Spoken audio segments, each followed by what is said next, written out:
The panel is about Kickstarter, or as we like to call it, an easy way to get rich quick, and the difference of the actual reality when it impacts on you. Here have been successful in starting Kickstarters.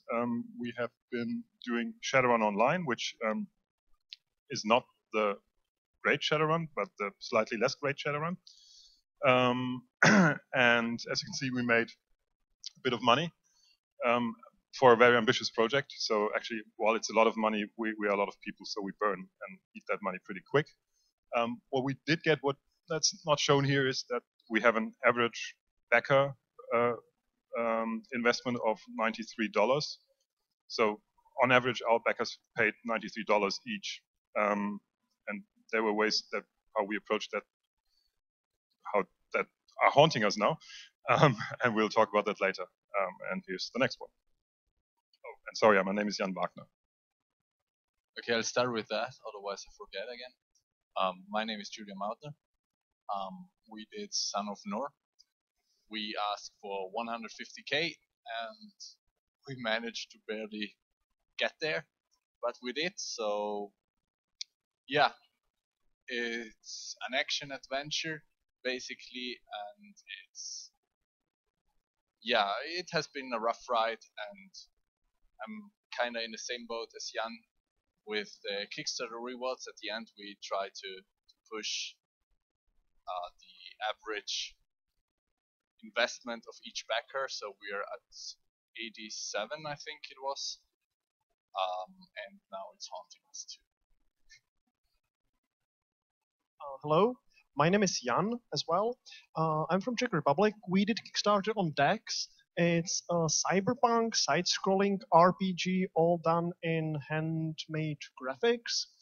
And we asked for 14,000 British pounds. We got a bit over double. And we didn't try to upscale the backer rewards, so we are fine. We don't have that many physical rewards and merchandise. Pretty much most of our backers have either paid for the final game or paid for the early access version of the game. And I think for the introduction that's sufficient, so I'm going to pass on.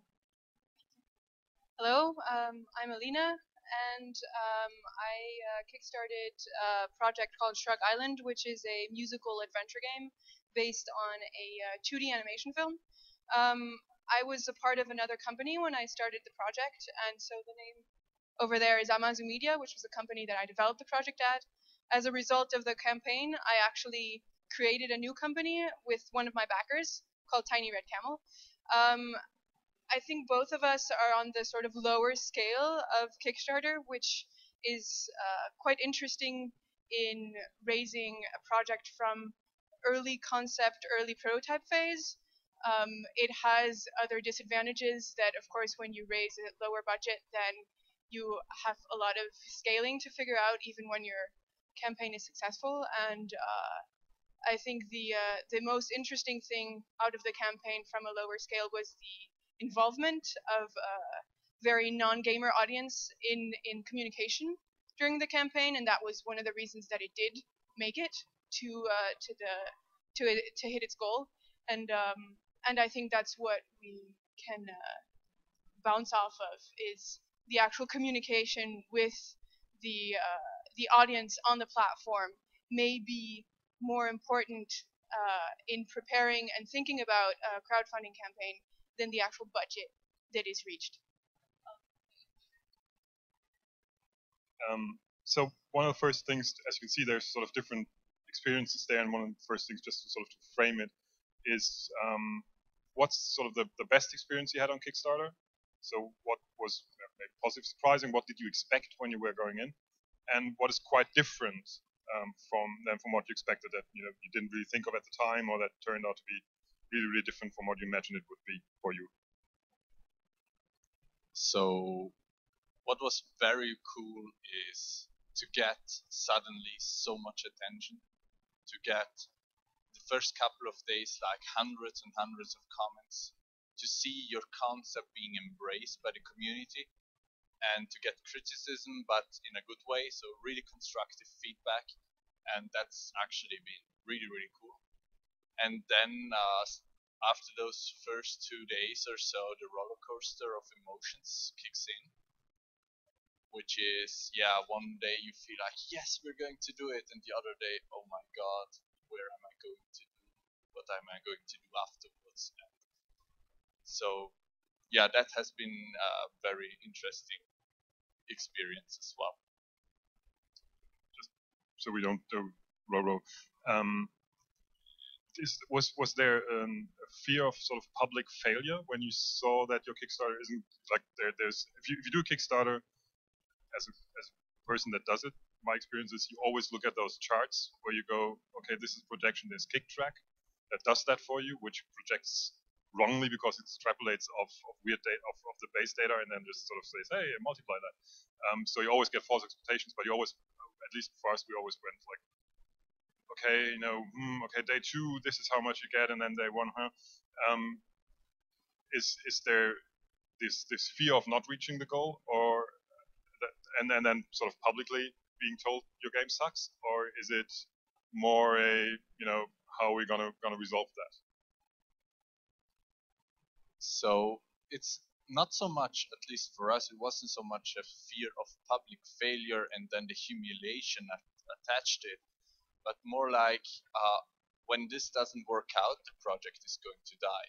And you see, like, in your head, if this doesn't work, all the doors close. And that's, I think, a really, really heavy burden to carry throughout the entire campaign. Okay, should I answer the first one or this one? Okay, so what went good? A part of the money, which is good that we succeeded, I would say that it's a sort of empowerment, especially if you're younger and not like a veteran developer with a lot of success. Really, Dex was, for me as an original creator, of course there is more people involved from the start, but I kind of felt it to be my baby. It gives you certainty that there is other people who care about the project than just yourself, your friends, and your closest coworkers, and it pretty much affirmed what I was trying to achieve, or we were trying to achieve, and it is pretty much do a niche genre game, a cyberpunk 2D side-scroller, without any significant portfolio, or without a famous brand, or without us being famous, or anything like that. And thanks to Kickstarter, we got sure that there's an audience. I mean, there's a lot of materials on marketing, so pretty much like if you know that you have 2,000 backers and you raise 30,000 pounds, you kind of can expect that if the game goes well, how much money can you raise? I mean, not exactly, but definitely you know that you're probably gonna sell at least a few more times once the full game is released. So pretty much it gave me certainty that we are going to make it, and that if we do not over budget or if we do not mess up something, it's gonna happen. And I didn't get that certainty before Kickstarter, because really it was just tens of people or dozens of people who knew about the game. So I think that was the best for us, and as a startup and as a young studio. As to the second question, what's different? Oh,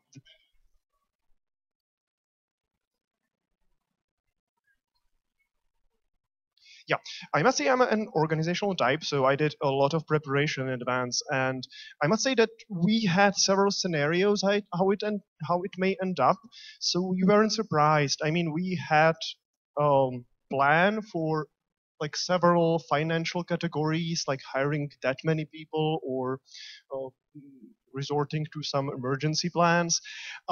Pretty much what was different, of course, the time expectations. Like we wanted to deliver last summer, and it ends up that we are finishing now and pretty much delivering like March or April. So it was like 7 or 9 months different, but that's more developmental issue than Kickstarter thing.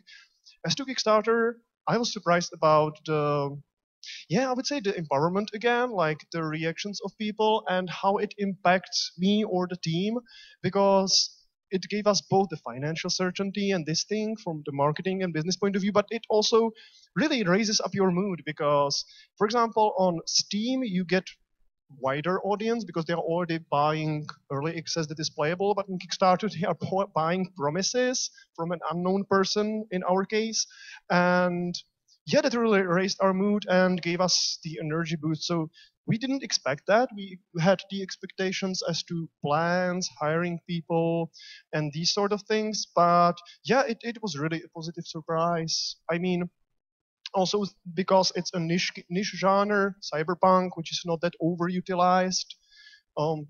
Yeah, so you're positively surprised, I would say.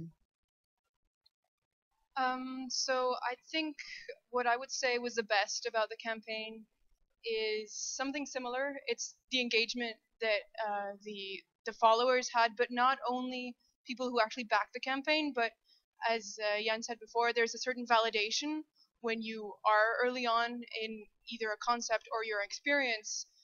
It's very, very useful when you have the brand Kickstarter success on your project to go and discuss with investors, to go and discuss with potential other collaborators. They'll say, well, if you didn't have this, then maybe we wouldn't be talking to you. But the really positive aspect of it, beyond the fact that you can have a budget to keep going, is that you have detailed examples of the kind of people who are going to buy your game and the kind of expectations they have. And if you're missing information, you can select individual peoples and reach out to them and get a little bit of an advanced market strategy support from these individual cases that you have. And another term, I had never expected that one of my backers would actually care enough about the project and feel that it was an interesting concept to be involved in to actually found a company with me. My expectations when I was doing this campaign as a part of another company were that I was lacking a team. I had developed the concept in a sort of incubation space, and I had sort of two options. One was the campaign was a success, and then I would find another experienced team to collaborate with and negotiate shares into the project. If it wasn't a success, the project would die, and I would go and do some visual artwork for other companies, as that is my skill. I did not expect that it would be a success, but I wouldn't be able to find an experienced team to meet up with it, and then I would make it myself, which means that in the last 9 months since the campaign, I have mostly been gaining structural management skills, continuing PR, and setting up a workflow with a team that I have made with this other backer and the networking possibilities that Kickstarter has allowed. And I think one of the misunderstood elements about a crowdfunding campaign is it lasts a month.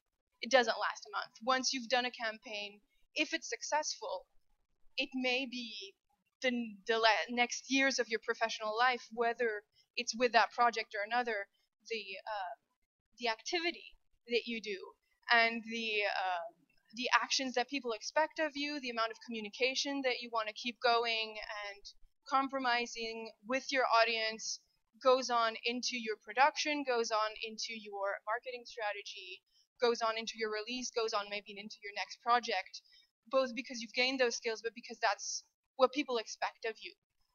So it doesn't end. Of course, I think I'm the shortest since the campaign. It's 9 months, but I'll let you continue on that because it's. I think if any of you, and I'm sure certain of you, are considering going through this process, it's something to keep in mind. Which is a good point to have a show of hands. Who of you has done a successful Kickstarter? Yay! Congrats. Who of you has done an unsuccessful Kickstarter? Yay! Not so good. Who of you wants to do a Kickstarter in the near future? Okay, so you're the how to get rich quick people. Okay, so I think I totally concur with what you're saying. the Kickstarter process, even more than any other like early access or Steam Greenlight preview process of your game, makes people imagine in a good way and in a bad way that they own the project. And it's the best and the worst of worlds, basically, depending on the personality of the guy that or the girl that backed you. And they do have an active interest in the project, which is really bad if there's a project that takes a long time to actually become visually graspable. Like for ours, we have an online game, so for a lot of time we just did engine development or back end development and nothing to be shown. And a lot of people got annoyed from rightly so, because they didn't see anything, and they are very vocal about that on the Kickstarter forums. And it's a bit of a love affair as well. I mean, they fall in love with a dream, and at some point the reality hits either you as a developer or the guys or girls that backed you, and then you disappoint them. And you have there's a lot of emotion involved in investing in something that all of you imagine collectively, but you collectively imagine it in different ways. And this ownership of project is something that is really, really difficult. And it requires constant communication, it requires constant attention, and you have to keep them entertained to a degree. I mean, it's not about sharing what your development process. It's not about giving them a couple of updates. That's fine for a while, but after they get more hungry, and then you need to make them happy in some way. And all of a sudden, instead of thinking about what's the best for my project, there's that other thought is, how do we sell this to Kickstarter people? Is it okay to do that? What do we need differently? Is there different? There's a whole lot of things that you wouldn't have in a project that you do, on your own, that again can be beneficial because you immediately have that sort of people that give you an immediate feedback, a sense of how will the public see this, how will fans see this. But it also means that you sort of start to rearrange priorities, and it's also, especially on small teams, I imagine much more than on ours, we have a fully dedicated person that does nothing but communicate. It's just extra cost. I mean, that you didn't really calculate for. It's extra time cost that you have to budget, and it's empowering. But in the same sense, it means you're already a publisher, even though you didn't realize it in a way. So maybe for those of you that want to start things, just really, really quickly, like the 2-3 things that you would recommend for starting a Kickstarter. Do this, not do this. There's a tons of, like, one recommendation for me, and then so go over to you. Do research, for God's sake. It's not that hard. There is tons of presentations by now on how to succeed on Kickstarter and what to do and what not to do, and how to calculate your budget. That the fact that their physical things have postage costs and there is customs to think about, how much Amazon takes from you, all that stuff. There's a lot of things that you can look up online, look at successful Kickstarters and what they did. You see that there's certain format evolving on Kickstarter, even like, how to present your backer rewards and stuff like that. There's a certain uniformity because things have been successful in the past and people reproduce them. So do that, do your research, look at that. But other than this, like hands-on, what's the 2-3 things that you would say, definitely do this, or do this, don't do this at all, or this doesn't make sense because we thought it would be great, but it didn't actually work out? Yeah, there are a couple of things I would recommend. Let's start with the thing that is currently the hardest to get done right, which is the rewards. Digital rewards are fine. They're a small recommendation. Really get a partner to help with digital distribution. We, for our case, have Humble Store, and they're handling our digital distribution. We're sending out Humble gift keys, basically. That's it. And then they can download the Steam keys, they can download the wallpapers and whatnot we have promised, and that works out fine. Then there are the physical rewards. There is a group of very, very, very loud people that love physical rewards. We hadn't planned for a physical reward up until $120, which was on purpose, because it's physical, And then there were screams everywhere, and we started to think, yeah, well, maybe we can make a boxed edition, and maybe it would help us and stuff. And then we introduced a new Kickstarter reward tier, which was $45 for the boxed edition, which is still high priced for a boxed edition. indie game, but going even less would be a total catastrophe. Also, you have to add these shipping costs, which are not neglectable at all. I mean, there is this weird sense or this weird common knowledge going around that when you are in the US, you don't need to pay for shipping. That's complete nonsense. It costs a lot, even more than in Europe, actually. Shipping over there is really, really expensive. Also, if you produce there, you have to calculate at least 10 to 15 bucks just for shipping. And we have even weirder scenarios where we have to pay up to 100 bucks for shipping to a single location. And not like I'm shipping a refrigerator or something. It's really just a small box. And that's just something we weren't aware of. And then, yeah, we charge 25 bucks just to be sure that we covered it. Yeah, it's not covered. And then you have to consider half of the guys are from the US, so they didn't pay anything. So yeah. That's just something really, really think about it, calculate it, and get actual quotes up front. It doesn't help otherwise. We didn't, and that was a huge mistake. And the other thing, I was talking about upselling people, which sounds super evilish. It's not. I mean, you're giving them something in return, so it's not that bad or something. But we did add-ons, right? That's this common thing. Yes, you can do add-ons. You can be in whatever tier you want, and then you can add this thing, and then we did the huge ultimate mistake and actually gave them the possibility to get physical add-ons. And there we are again. It's bad. And what's really something that surprised me, how much effort it actually is to manage all the context. Who gets what goes into the package. I mean, if I would say, okay, I have 60 people who get that box with exactly that content, I can hire a student from somewhere, give him $10, and he puts that all together, and then I ship it off, and that's it. But we have now the situation where this guy who gets that box but has that add-on, and this other guy wants it to ship in the same address, and then he changed his address, and the other guy didn't provide his address because, I don't know, I give $1,000, but I don't want to give my address because, yeah, I don't know, privacy or whatever.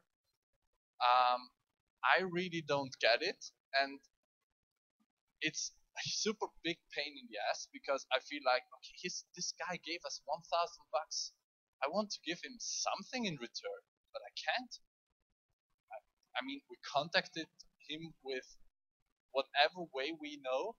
We did it publicly, we did it via Kickstarter messages, we did it via private emails, we did everything. And yeah, he doesn't want to put his address in, I don't know. Or he died, I really don't know.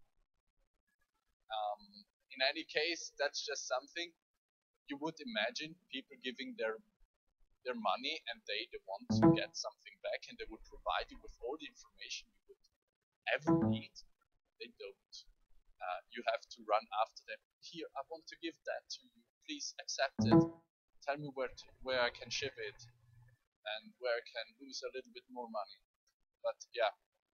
So yeah, rewards, physical rewards, stay away from it. Okay, I guess we're switching for dynamic purposes. I think that one of the things that I would really suggest beyond do your research is do your research on those people in your network who are not your close friends and close network or family, but who you have in your network who are excited about the project. Really spend as long as you can financially on the research phase. Again, I was mostly alone doing this. I had a great support network, but I was one person. I spent perhaps two months crunch time preparing for the campaign. I could have spent 3. I didn't do that because I had a sort of deadline that either the project got more awareness and a budget, or it had to be closeted. But at the same time, I think there were certain things that I found out during the campaign about what the audience really wanted to put more money into, or what the audience really wanted more information about, that I could have gotten from individual people who had already shown interest. Also, if you're planning on a Kickstarter campaign, prototype your audience experience many times before. Get examples of what people actually will call you up on, and I think it's very different. You'll find a lot of successful game Kickstarters, and each of them depends so much on what people really want out of this game, and you can't know that until you already know it. And I think regarding a very specific detail, if you're using Kickstarter and you're doing a campaign, they lock down the content that you have, that you can update on the page when you're successful. And if you are successful, a lot of other people will suddenly be like, oh, I heard about it and I want to support you. Well, they won't necessarily do the convert to the double or triple click interest. They may not go to your website and pay on PayPal, even if you set up PayPal support after your Kickstarter. So if you see in the last days that you have the potential of being successful, or if you are successful during the campaign, make a button so that people can later support your project even after the campaign is successful, and have that on your Kickstarter content page. That really, I think that could have brought this project another 1,000 or 2 if it had been available, but I couldn't do that because I only figured it out in the last hours, that I couldn't update the content page, and the PayPal setup was not there yet. So that's one of those individual things you want to think of.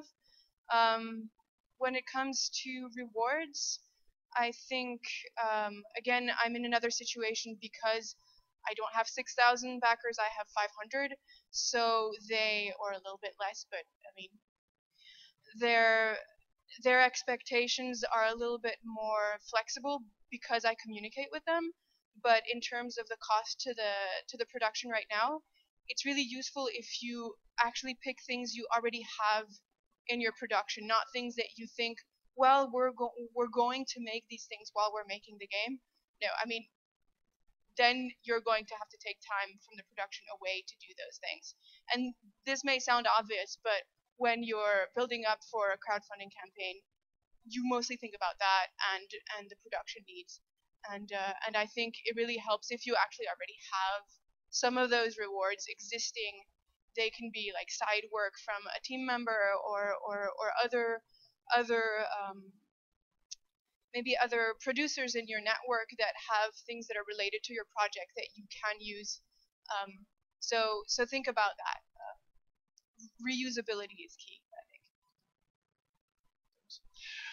Okay, first thing, I would say prepare your closest people, because especially if you are doing Kickstarter in a small team, and if the role of the project creator or the PR guy is actually if it's one of the developers, which was our case, and I guess it's a case of a lot of smaller Kickstarters, you're pretty much going to be really busy for the whole campaign, and it goes much smoother if your girlfriend knows, if your closest friend know, if your coworkers know that you are gonna be stressed and maybe like spend nights in the office, be a bit more angry about stuff. And also if you have external contractors, that they are on phone if you really need to make another trailer or like discuss some stuff. So it really helps to do also this sort of preparation, not just research or like the economic parts, but also this, because it really pays off and you will feel more human in the end, and it would all go smoother if you are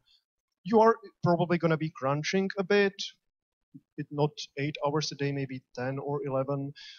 we didn't do more. It was kind of fine. It was just like slightly overtime, but still you have a lot of things in your head, and like you need to keep track of like what you are doing. So it's demanding process on a human level, and especially if you don't have a dedicated full-time PR manager or a team dedicated to that. If you're doing it on your own, it's demanding. Second point, do not overplan because it's a waste of time and you might lose your flexibility and improvisation. But instead, plan, research, do several scenarios, how it may end up and what would you do. But be prepared for surprises, both positive and negative, because it simply happens. Like it may, like 80% of Kickstarter campaign is like combination of economy, management, planning, game presentation, and picking the right prices for everything and right rewards. But it's not purely economical. Like people have some goodwill. People might just give you more money simply because they want to reach the stretch goal and not because they want a better reward.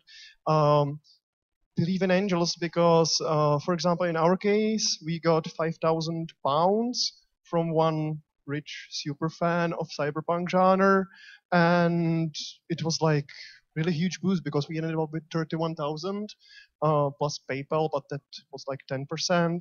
So pretty much like one guy paid like 15% of the whole Kickstarter, and the reward was none. It was like we said that like if you give us more than certain amount, we'll just put you as like producer of the game in the game's credits and no other reward. And actually one person pledged to that, and he's one of the nicest guys we ever met digitally. He's like writing us Christmas greetings and like these sort of things. So really like angels are there, and there are those people on Kickstarter because they want to be supportive. So not everything is economical, and you can't prepare for that. And yeah, I guess that's what I wanted to say. I think you noticed there's an inverse relationship between the amount of money you raise on Kickstarter and the happiness you get from it. This is a lesson to be kept in mind. Okay, we're going to open for questions because I think we've got not that much time anymore.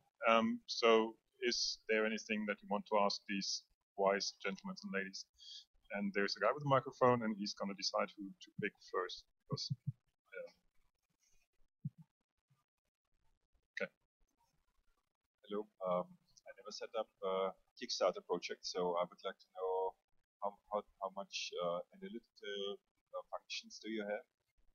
For example, your game, I think you had a rather clear picture of the typical supporter,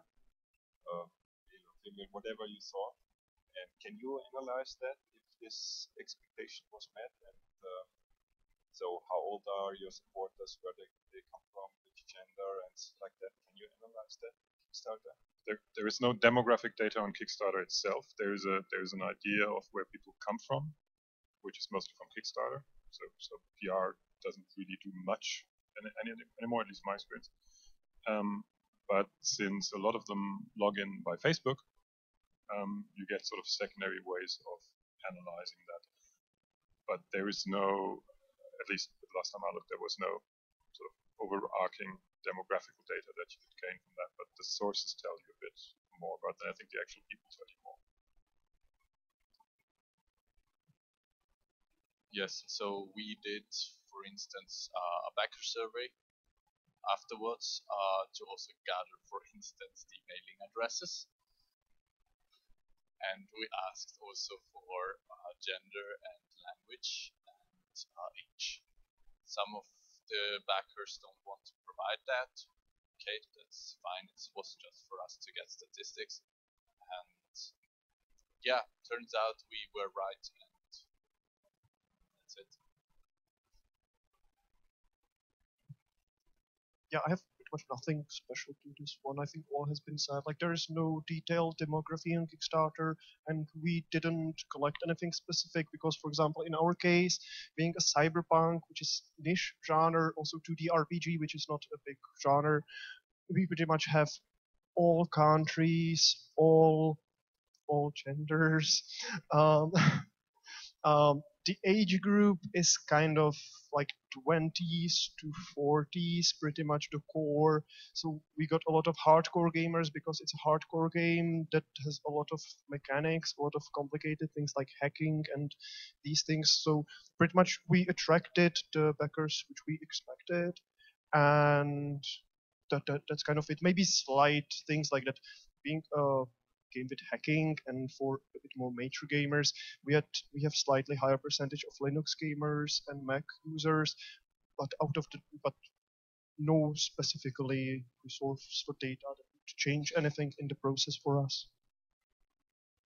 So I'll agree with what has been said. The system itself doesn't provide you with hard data, but because of the nature of crowdfunding, if it's successful, the people who are the most vocal are the ones that you can get a lot of information from, and those are the ones that I actually have used as I have made my own informal analytics, I'd say, and I was personally surprised. I thought the average audience would be 20 to 40, 20 to 30, and actually there were many more people who were sort of 40 to 60 than I had planned. Not, I wouldn't say the majority, because yes, the majority still comes from Kickstarter viewers themselves, and those are an average 25 to 30 year old in terms of age. But what's more interesting rather than age is to make analytics of personalities and sort of occupations, and those you can and you sort of should get, especially during the campaign when people are vocal. They're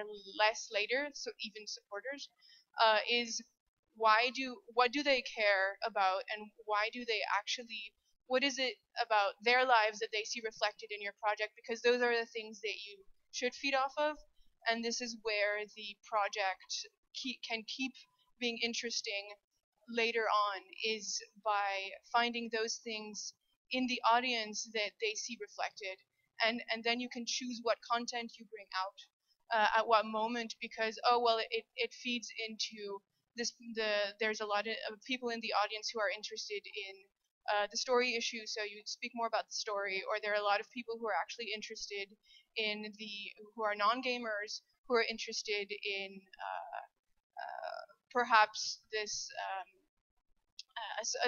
social representative of what you're providing. So I think rather than hard data, which you can get some, it's more sort of picking out the people that are the most vocal. How can you replicate that into your strategy later, and choose, well, if people were really, really interested about the music, then you make it a larger part of your design strategy as you keep going forward, because you know that there's a underrepresented group that feels represented, and you should feed on that and maybe put other things that you cared more about into the product. So that's one last thing, is I think it does change your product as well and your design choices. At least it has for this game, because you feel, well, maybe they're interested in being co-creators. You have to manage that a lot, and make sure that there's a reason why you're designing the game, your team is producing it, but that if these people have found a reason to put money in something that isn't finished, then you have an interest in changing some of your decisions. Therefore, maybe there's a reason why if you kickstart or crowdfund in the middle of your process, it's better than at the end, because you will need to make some changes. And so I would go with what Jan said. Don't overplan, have different possibilities, but be able to bounce off and say, okay, well, actually, we're going to go in this marketing and design decision.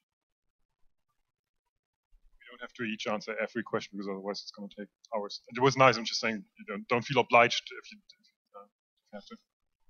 Hi, first of all, thank you for this talk. It's very informative. Thank you for sharing experiences. I have one question for Julian, and then a second which can be answered really quickly by all.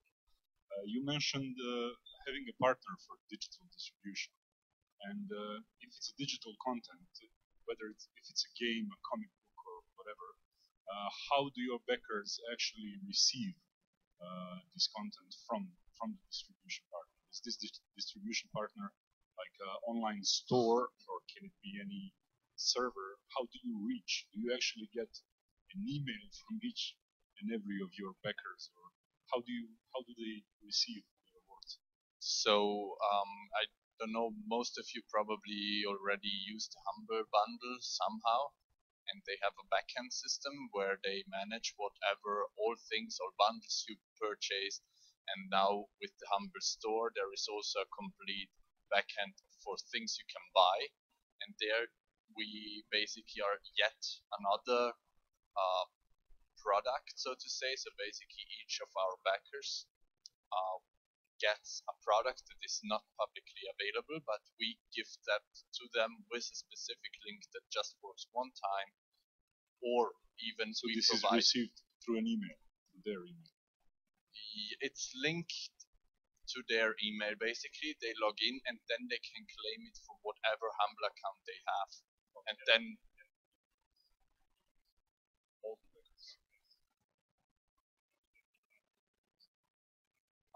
Well, you get them from Kickstarter too. So we use those from Kickstarter, we put them onto the Humble Store, and then we told our backers, go to that address, to that website, put in your email address, and you will get the access. I'm sorry if I can, just one more question. I come from the animation field, and I'm really curious, since I own an animation studio, I'm really curious about developers, small and big developers. I usually work with the big ones, but I'm interested in small ones because I think there's an ocean of small developers who are not actually able to reach quality animation content because of certain misconceptions and whatever.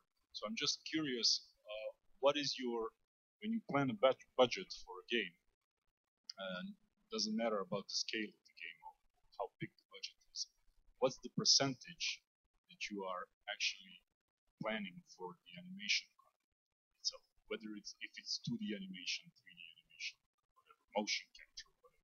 What would be the percentage that you would plan for this art content?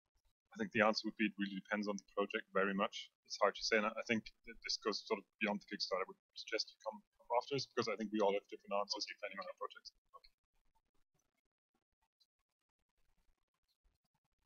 Yeah, I just wanted to react on what you were saying.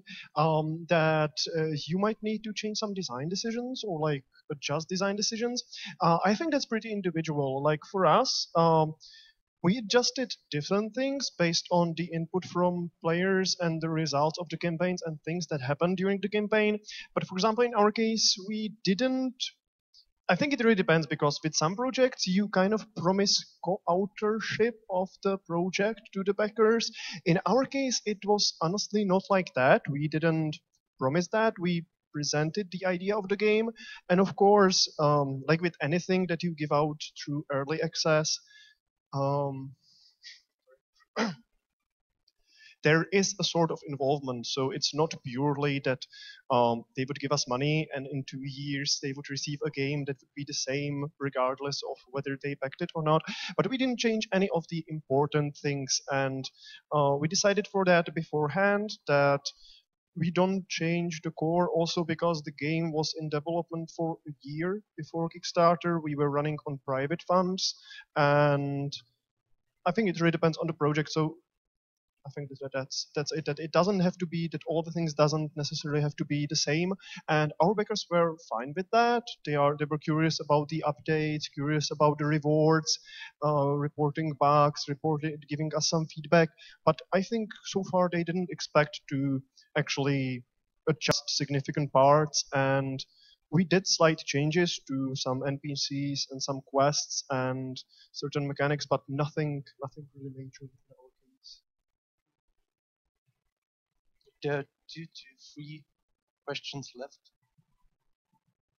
Thank you. You have already all talked about the audience and its influence, and I would like to know if you think if there's too much pressure from your backers coming. For example, I've seen that at least one of you have stretch goals, and normally they're like, if you overdo your goal, and often people are like, okay, yeah, now I should do stretch goals because it's already such a huge budget. Do you think there's too much pressure, certain area? Actually, I think during the campaign, you feel more pressure than you actually have.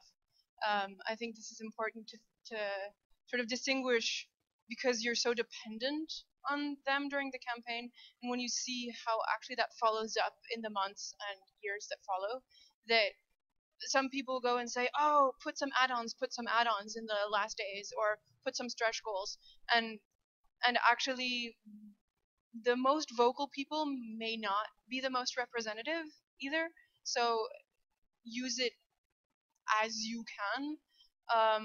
I think the pressure is necessary, but at the same time it may not follow through.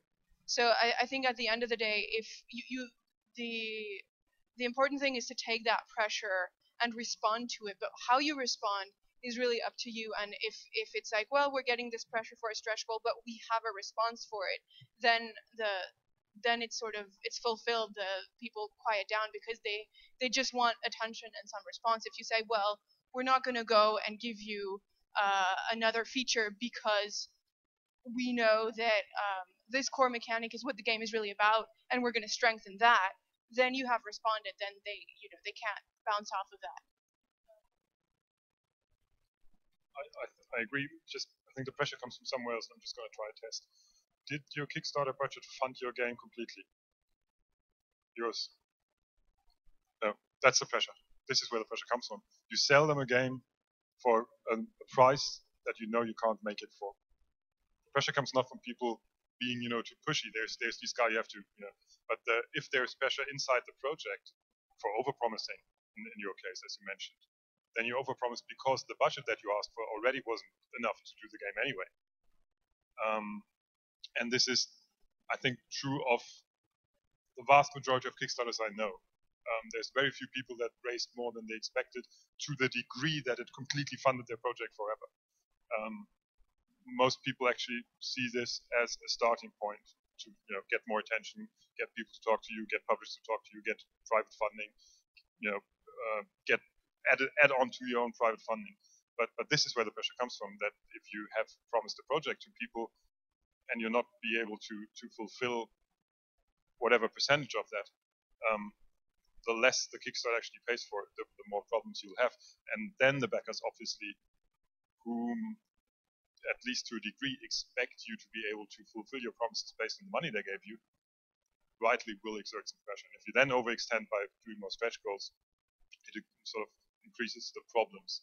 But the problem is not, I think, in stretch goals itself or not. It's most people today are wisely choosing stretch goals that we're going to do anyway, or wanting to do anyway. If I see the recent Kickstarters that have raised some significant funding, they all did stuff where you go like, yeah, I mean, they've already had the system in place for that, so they just do, hey, this is another NPC, which is relatively cheap and doesn't add risk to your projects. The early day Kickstarters like ours added risk to the project by doing stuff that we genuinely want to do on top of something that we weren't prepared for and that we didn't plan for. That's where our pressure came from, definitely. Any additions? In our case, we tried not to overpromise during the ending of the campaign because there is the most pressure, as I think everyone would agree. So that's fine for us. And also the pressure during the campaign worked well for us compared to some projects which are, for example, delayed for much shorter time period than ours was. Honestly, really, like we promised June 2014, and now it's gonna be like March or April 2015. But what worked for us was activity from our side. What I learned is that people will keep asking or start complaining or create this, let's say, negative atmosphere if you do not talk and if you do not take the initiative. What worked for us is that by March last year, we already knew that we are not going to make it definitely in June. So we postponed to the end of 2014 or early 2015, which is now. And we honestly stated all the reasons openly. It was also thanks to Kickstarter, because it created a lot of stuff. We were hiring people, teaching new people and stuff. So there were a lot of reasons. It's not just justification. It's really like how it was. And we tried to be really open. We told our backers in advance. We apologized. We tried to be really humble and said just like pretty much like, yeah, we are stupid. Like we are going to make it later, but it's not going to mess up the quality. Like we still strive for making a great game. That's true. And that didn't change. Just our time expectations were very optimistic. And also the whole time we were keeping constant updates, not just text gibberish, but, you know, pictures, new locations, videos from the game. We started with early access in March, privately for Kickstarter backers. Then we added Steam early access publicly. We do pretty much a lot of small bug fixing updates and big updates every 2 months. So people believe in us that we are really moving forward and that it's not a dead project or something. So pretty much we already apologize for the delay, but the rest is working. And by keeping this active approach in this initiative, I think it removes a lot of doubt and a lot of possible untrust in the developers. And some projects don't do this well because, for example, if something gets delayed, then the developers stop talking, maybe something messes up, and then they are silent for like 2 or 3 months. And that's really strange, you know, that feels like, yeah, maybe they went to a tropical island, or just like they died, or, you know, you imagine those worst case scenarios. So if you keep the initiative and you explain the reasons, and the truth is that it's not really that bad. Of course, if it's really that bad that you're bankrupt or something, it's a different case. But if it's not really that bad, you're just delayed, or I don't know, you had to switch some people or whatever, it generally works. So I think there's time left for one last question here above the upper section. Hello. Question for Julian and for Alina. You almost didn't make it with your campaign, so my question is, and you don't have to be shy for that, did you pledge any of your money yourself just to get over the edge? We prepared for it, but we didn't need to. So it was 2 hours prior to the time limit. We made it to the goal, and yeah, we were super happy, and yeah, it was crazy, but we didn't need to. I would say that also didn't need to, but because what happened really, what did help were that that the project was so close to being funded that in the last hours of any campaign, it shows up someplace on Kickstarter. There's a sort of soon to be finished campaigns, and actually a lot of people, I think there's 6,000 that came in the last hours, due on large part to that. We could sort of see where people were coming from. A lot of them were coming from the US and were sort of more your average Kickstarter users than during the rest of the campaign. And I knew it was because of that, because I had seen the project featured. So that's where it's just like, if your project is successful enough to look like you're very close to the end, there is such a thing as the ending spurt. But to sort of round off a little bit, and I'll leave it to the others as well, I think it's extremely important to mention to anyone who is thinking about a Kickstarter or any other kind of crowdfunding, that crowdfunding as a word is sort of it sounds better than anything else, and so that's the word that's being used, but it's not a reality. Crowdfunding is not an alternative source of funding. It's a partial source of funding, and it's an incredibly useful source of better knowledge of who it is actually who's going to buy your product, or who it is that you should be marketing your product to. To your question, I mean, the dirty secret is technically you can overextend your credit card. So you get people to promise 5,000 or 10,000 when you know their credit card limit is only 3,000. Amazon will try to get that when the Kickstarter closes, but they won't be able to. So they not transfer the funds, and that means your Kickstarter reads you made 650, and you actually made less, and you knew that. So if you want to help yourself, this is the way to do it. We didn't do it either. we prepared for it because we were 6 hours, I think, before the finish line when we reached our goals. And you also have to be aware that the money that you get, that's just one last detail, but it's also a lot of people forget that the money that is on that sum of Kickstarter isn't the money that you actually get. Kickstarter takes 3%, right? And Amazon takes between 3 and 4. Kickstarter takes 5. Amazon takes between 3 and 5, depending on the transaction where it comes from. So that's already almost 10% less than you get. And then you always have people that also overpromise and then don't pay. Amazon doesn't take the money from them if they don't give it to it. So there's people we had one $10,000 backer where we were like, woohoo, $10,000 guy, and it turned out he didn't actually have money to do that. He was really well intentioned though, and he actually did personally apologize, but it still was just $10,000 less than we expected to have. So be prepared that there's a fallout of people not actually being able to transfer. Okay, last words. You already had your last word, which was very wise, and now you get your last word. Yes. No. One thing that many forget: taxes are a really big issue. I mean, you can circumvent like stuff like the VAT, I think it is in English, Umsatzsteuer. You can circumvent that, but the big thing is at the end of the year. So basically, imagine you're doing a Kickstarter in September. Okay, you successfully get funded, and it's let's say a reasonable number, 100K or something, and it should run your company the whole next year. But at the end of that year, you get this whole sum in one big chunk. So at the end of the year, it looks like you made a ton of profit.